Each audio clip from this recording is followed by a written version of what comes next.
So, storyboarding, and prototyping. I can't say it. All right, so just briefly what we're going to cover, why prototype, how VR prototyping is different from either prototyping an app or storyboarding a film or a prototype for a more traditional 3D game, let's say. We're going to cover analog tools and software tools, from the lo-fi to high-fidelity prototypes. Okay, so why prototype? There are a lot of reasons. So you might want to test mechanics. Certainly in VR, there are some mechanics that have kind of non-obvious design solutions. So something like player movement. If you're creating like a first-person game that's like a traditional 3D game, you pretty much know how someone could move 10 meters forward. In VR, you have a lot of choices about what that might be. So you'll want to test out all these mechanics that maybe have not clear, obvious solutions. Communicate design ideas among team members. It's harder to sort of describe a 3D environment and all that's going around you. Certainly, we have fewer like conventions that we can use to like sort of describe, oh, this is like, Diablo or something like that. You will need some tools to check user flow. Like, for instance, if you have like a kind of a task-oriented VR experience, let's say you're creating a travel app and you want people to be able to like check out a hotel room or a tour experience and book it through the app, then you would want to do some sort of user flow that's kind of like analogous to what you would do for a mobile app design. Narrative flow, a huge number of VR experiences are very narrative oriented. So if you have like an animation or something like a visual novel in VR or like a point and click kind of thing, then that narrative flow prototype becomes really important. Risk assessment, you want to figure out where you're going to get stuck and either drop those features or else dedicate extra resources if they're really important. Generate excitement. So if you're a little further on, you might want to get the attention of a publisher or investor, or you might be looking for new teammates and you want to kind of give them an idea of what they're signing on for and get them excited about it. For VR, these experiments through prototyping are really, really important because we don't have sort of all the conventions established. And so it's kind of a challenge and also an opportunity to kind of experiment and find new solutions. Also, it's fun because you get to test out new ideas. And let's say you're a developer and you don't normally get to work with art. You get to try out all sorts of different positions in game making. So you could like do some audio design or something like that. Okay, so prototyping for VR is a little bit different. It's different for a few reasons. So we have different questions and we need to test out. So like I mentioned, the player movement is one that's pretty big. Not having a good model for your player movement can cause a lot of user discomfort. UI is really, really different in VR. I'll talk a little bit about how it's different a little later. But you need to kind of think about both like what kinds of more traditional UI elements we want to use, and also, VR allows us to use really non-traditional UI elements, like a 3D model that you can actually manipulate. So VR developers have really different backgrounds. A lot of them, probably the majority, are coming from the film world, and a great number of them are also coming from like mobile and app development. So they have really different expectations for what a prototype does and what kind of workflow you might use to prototype. They also have a different skill set. So the tools that we typically use in game development, like say Unity or Unreal, are really a challenge for them. And so in many VR teams, you'll have to like accommodate kind of varying skill sets and like a lack of familiarity with game development tools. This is kind of a cool flowchart of what is called the wall of pain. So this kind of stems out of this like different background of most new VR developers, but this white paper, Designing in the Wild West, is kind of all about the difficulties of designing for VR, and it's interesting because it's from the perspective of someone who comes from a more straight up mobile or web design background. And so I'm going to put up some resources a little bit later, so if you want to look at this in detail, it's really funny actually. But basically the point is that there's not a clear workflow. So we don't have, even something like mobile app development, even though it's fairly new, there's a pretty strong convention and workflow that people use to develop mobile apps. And for VR, it's really just in its infancy, and there's nothing that's really solid and established. So we get to kind of choose new tools, experiment with tools, and that's kind of fun, but it also can be really overwhelming, especially for people who don't have a game development background. Now you might be saying, oh well, I do have a game development background, so I'm all good. I can go into Unity and I can just start building stuff and it's going to be great. But just as VR is a subset of gaming, gaming is a pretty small, actually, subset of VR. Now, a lot of people really think about games probably we do in this room, think about games first for VR, but there's really a very large range, and probably I'm kind of guesstimating that if not a majority, at least a very clear number of apps are really narrative focused. So they come from filmmakers who have moved into this space. And then there's a second category that's really task oriented. So people either making things in VR or practicing for surgery or something like that. So that's a totally different category as well. So the tools that you use for game prototyping may not be totally applicable. This might all seem obvious, but before you start prototyping, you should figure out some stuff. Like, who is your user? I don't mean demographics. I mean what is their level of experience with VR? If you go to VR showcases or film festivals and you check out the VR experiences there, you'll find that very few of them actually use controllers at all. They're entirely gaze-based. And there's a reason for this, which is that most people, or many people coming into these experiences, have basically no background in VR. So overwhelming them with a great deal of, menus that spring out of your controllers or something like that can be completely overwhelming. So as you're working on your prototype, really you need to keep coming back to who this user is and how this will work for them. What kind of VR experience is it? The type of prototype you build should be based on what kind of VR experience you're creating. If it's task-oriented, you want to figure out your user flow very early on, right? To make sure that people can complete the tasks that you hope they will complete in your experience. If it's a narrative experience, you need to figure out, is the premise of this story compelling? Do people find the characters well rendered? Are the choices meaningful? That kind of thing. So the goal of the prototype sort of connects to this, right? So if you are trying to attract investors, you might want a vertical slice that's much higher fidelity versus if you're testing narrative design, you can use something much more analog and sketchy. So anyway, just before you build, think about what kind of prototype you really need, and as you build, think about your user.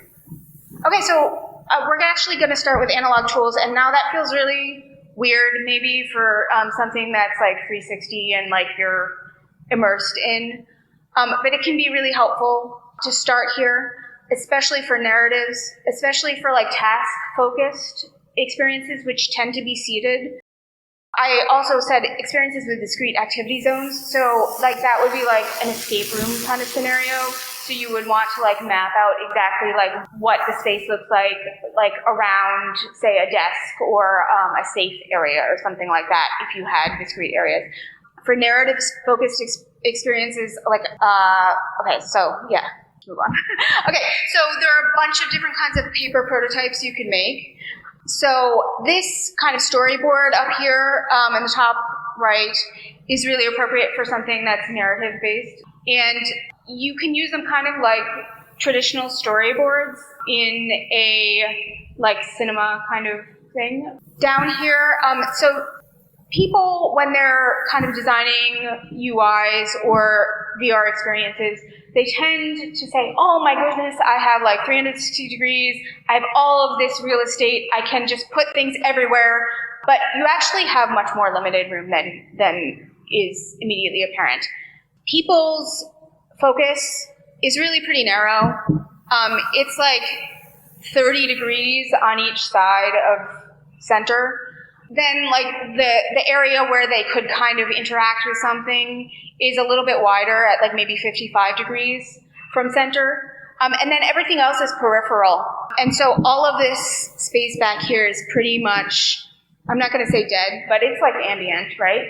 And again, top to bottom, you have your head, your gaze rests just a little bit below the horizon, and you can look up a little bit more easily than you can look down. So if you look at the focus area, it's really only like 20 degrees up and maybe like 10 or 12 degrees down. So that's pretty narrow. And you also have to realize that most people, even if they could like walk around and move their heads and bodies and stuff, or like sit in a swivel chair and like swivel around, a lot of people are like plunked on their couch.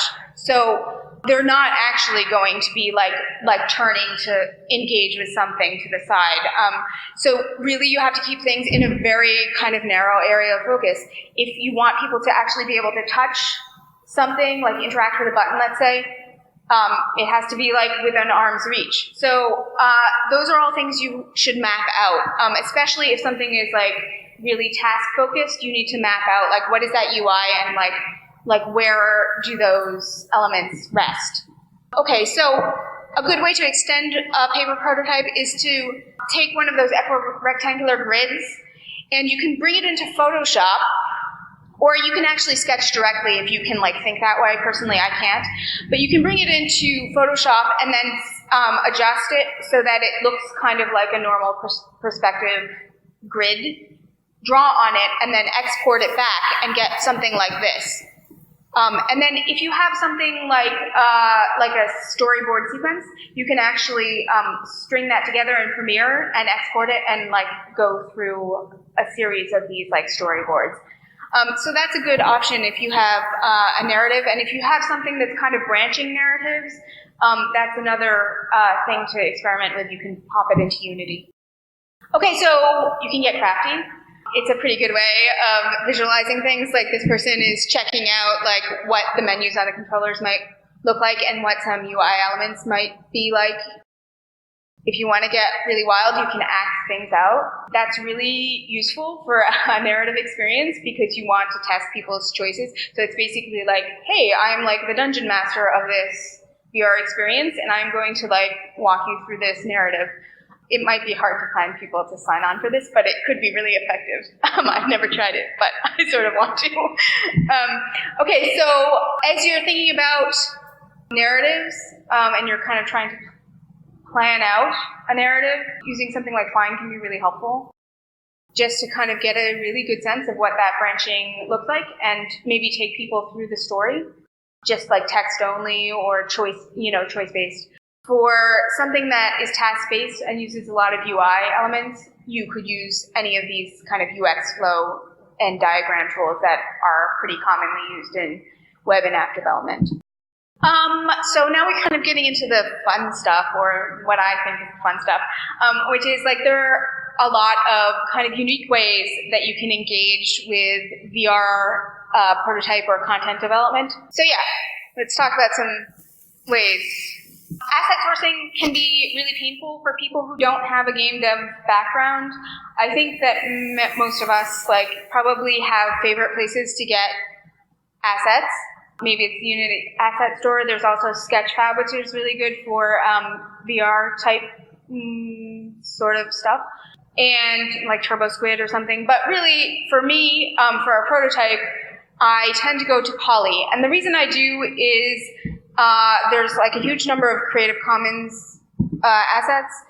And they're kind of a low poly aesthetic, which I think really works well with VR. It doesn't weigh down the polygon count of your scene, which can be a really big performance drag. Also, it integrates very nicely with a couple of software tools that I'm going to share in a minute. Okay, so Blocks is for anything you can't find on Poly, you can create or 3D assets in VR. And it sort of solves the problem of, people who are VR enthusiasts maybe don't feel comfortable with creating assets on a 2D screen. I know I'm not super comfortable with things like Blender and Maya. So it's a free app from Google that allows you to create these low poly assets and even kind of high poly stuff fairly easily and intuitively. And once you've done that, you can upload your items to Poly and then use them very seamlessly in a variety of ways. So I'll kind of go over that in a minute. There are lots of other tools where you can create assets or other kind of like animations, that kind of thing, in VR. So these are, Medium is like a sculpting tool. I think generally it's like really satisfying to sculpt in Medium. It can be a little bit high fidelity for probably what you need at an early point, but they do have stamps, so you can, like, if you want a teapot, you can stamp a teapot, or like, assemble a bunch of stamps together and end up with something pretty quickly that feels useful. In Tilt Brush, I've seen a lot of people sketch out ideas, so it's not really volumetric in the same way that some of these other creation tools will output like actual models that you could develop further. But Tilt Brush is a good way. It's like doing a 2D sketch on paper, except you're doing it in 3 dimensions, and you can walk through it, and you can share it with other people and have them walk through it. And if you were working with an artist, you could kind of sketch out an idea quickly and then say, hey, this is what we need for this scene. Can you help me make it look good? Quill is both modeling and also animation. And it's actually been used to make final animated VR movies, like Dear Angelica is an example of that. There's another one that I've played around a little bit with called TVGS. I don't know how to pronounce it, but it also does animation, and I believe that's also free. Anyland is a game-making, prototyping. It's not really prototyping, but it's like a social experience. So you can make something, you can attach interactions to things. So there's like a scripting component, and then you can share it online. So it can be really interesting, maybe, to investigate if you are so choose. So dealing with UI. So basically, if you're going to have sort of panels or 2D UI elements, you can use some of the same tools that you would normally use. This is a template called Vrooms for Figma, but if you just use Photoshop or something like that, whatever you normally use, you can use. However, you should be aware of some things before you start designing your assets to bring into your prototype. There are a lot of kind of gotchas with UI in VR. So here are some tips just before you start designing a bunch of stuff. You need to put your stuff in world space. You can't have a heads-up display. As we talked about, your real estate is pretty limited. Text, you can't really read in VR anything substantial because the screen density is not really high enough to make that comfortable. Big buttons, if you're using gaze or like a controller, it gets really shaky. So people need to be able to hit that stuff. A lot of UI elements are not very easily used. Like if you have a scrolling list, it's like the little tiny scroll controller is really hard to use, so be careful with that. Everything should be kind of low density, much lower density than you would think of for like a laptop or a mobile display. As we said, it needs to be reachable. If someone has to be able to touch a button, and people get really tired. You can't have them interacting with things over their head, let's say, for a prolonged period. So I put this slide in here for two reasons. One is that, like, if you're designing UIs for, like, let's say mobile devices, and that's what you do every day, you end up with sort of an intuitive sense of, like, what the scale and the density of whatever you're putting on that screen should be. But in VR, you're actually going to be creating UIs that are totally varied, right? Like, so there could be like a billboard-sized thing, and that has to be less dense, bigger, obviously, than a smaller display. Conversely, like a smaller display that's close to you cannot have like really busy motion that's like really overwhelming. The other reason I put this up here is because I just wanted to make this point like really specifically, which is like this UI over here on the right looks fine on my laptop, but it is completely unusable at this scale of projectors. So as you're designing UI, you need to also think about what kinds of UI you really want to use. Is there some way you can substitute this like 2D type menu stuff, which we're really used to thinking about, with something that's specific to VR and really more compelling? So is there any way of translating your UI kind of to something that's a little bit more suitable for VR? Make sure when you do this that things behave as they kind of broadcast themselves to behave, right? So if you have a faucet that has to turn on, water should come out when it turns on, right? You have to be also really super flexible with interpreting a user's intention, right? So like the controllers don't have a really good, like it's really hard to like figure out how you would turn on or off a faucet with controllers, right? Like it's not, they're not really meant for that, right? So you have to kind of guess what does your user really intend to do here and kind of make allowances for it. We sort of talked about like what kinds of low fidelity prototypes you could make and how to get assets. So for medium fidelity prototypes, you have basically two options.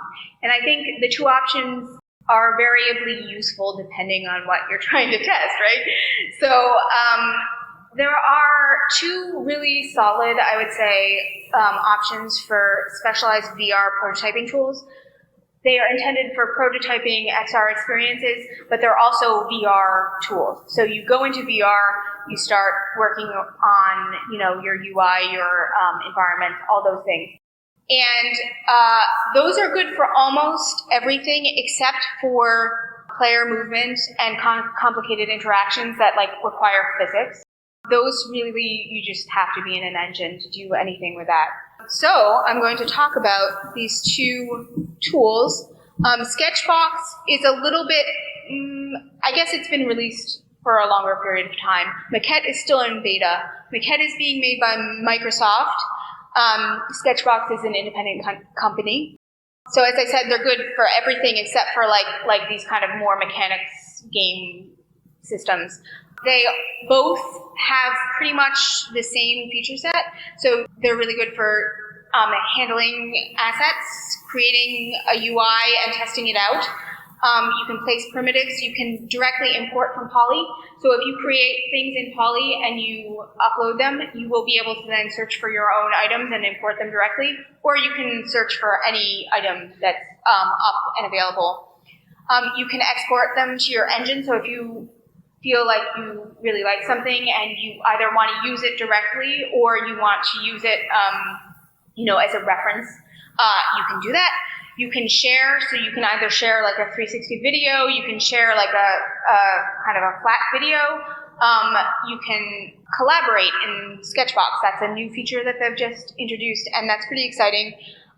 So you can work with another teammate. I also think you could possibly use it a little bit funnily, if you wanted to test a narrative, you could kind of act stuff out in the environment. So I'll show you some videos.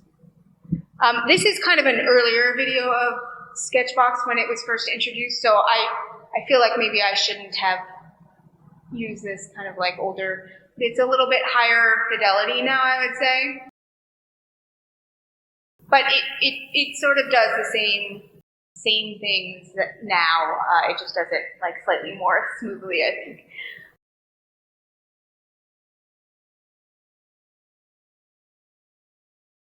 So yeah, one of the things that's really important is getting a sense of scale. If the scale feels off in a regular 3D game, it's not that disconcerting.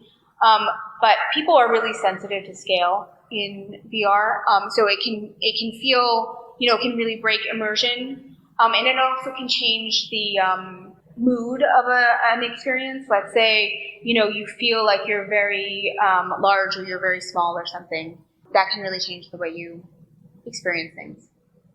I think they tried to make it look like they were involved in the design process of Tilt Brush. I do not think they were. So anyway, that's kind of a glimpse of that. Maquette is a little higher fidelity.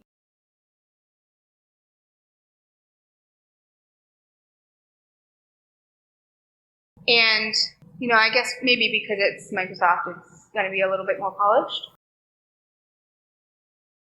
But they do not have the collaborative features as much. So both of these would be really useful if, let's say, you had something that's kind of task-oriented, as this app would be. I was gonna record myself doing something with these tools, and I was like, wow, it's not looking good. So there's definitely a learning curve. And they all have ways where you can create different scenes and then have one scene lead into another, so that you can sort of demonstrate user flow to someone else who's a collaborator or a client or some other stakeholder. Okay. So high fidelity prototypes, these are basically an engine, and you definitely would want to test physics and interactions. Related to scale, physics that are scaled inappropriately are really disconcerting. So make sure that everything is kind of working together and the mood is what you expect. Again, you could create a vertical slice and try to show that off to people. So high fidelity prototypes, they're sort of what you may be used to creating, if you create higher fidelity prototypes, let's say in Unity or Unreal. But I want to show you a couple of tools to make it more fun. So Unity has this thing called Editor XR.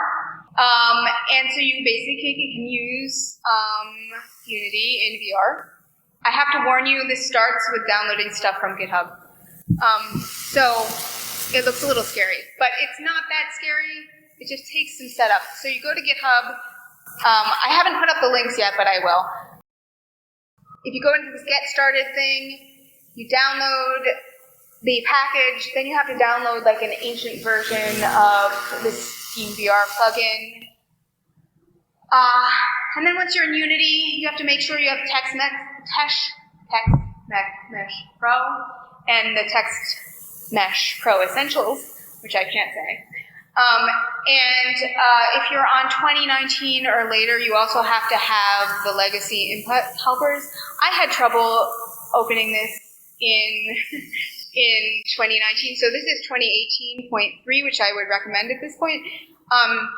So import Editor XR, import Steam VR.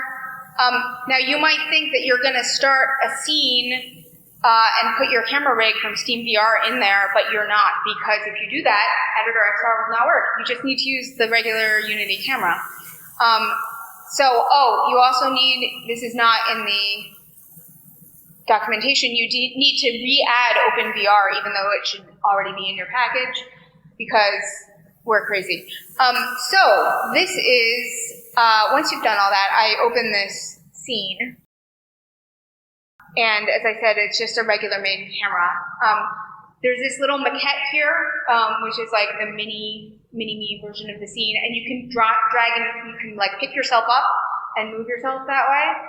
And you can also manipulate things there, but it's a little bit more, tiny, so it's hard to do. But yeah, you can fly through the scene. You can, check the scale of things. if you need to scale something up or down, you don't have to like take off your headset, rescale it, put your headset back on, test it, say, oh no, that's not right. You know, you can create assets, obviously.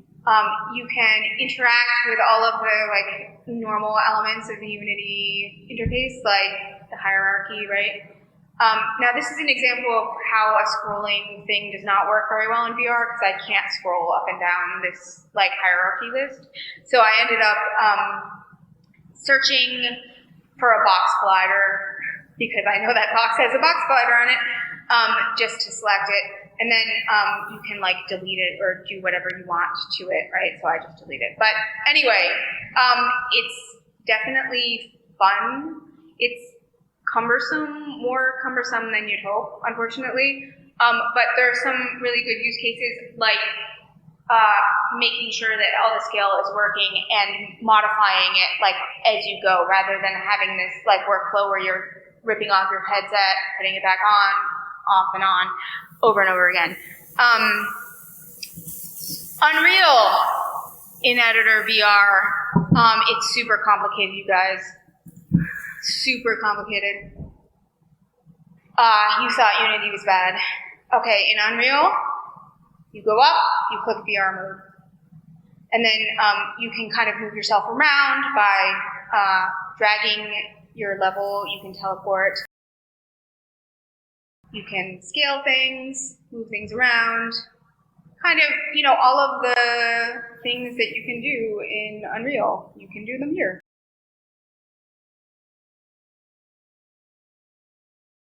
And I think like with practice, you know, with either of these tools, you can basically, you know, get shorthands. You can like sort of speed it up. For me, it's not the most efficient way of dealing with things. Like if you're like totally just like building your scene from scratch, but it is like this like is a little bit clunky. I couldn't get the actors to open, so I had to do it through foliage for some reason. But anyway, it feels pretty satisfying to like just drag a cube out and, you know, move it around and stuff. It's pretty fun. So if you have any interest in VR prototyping, it's like a fun extra tool to add to your toolbox.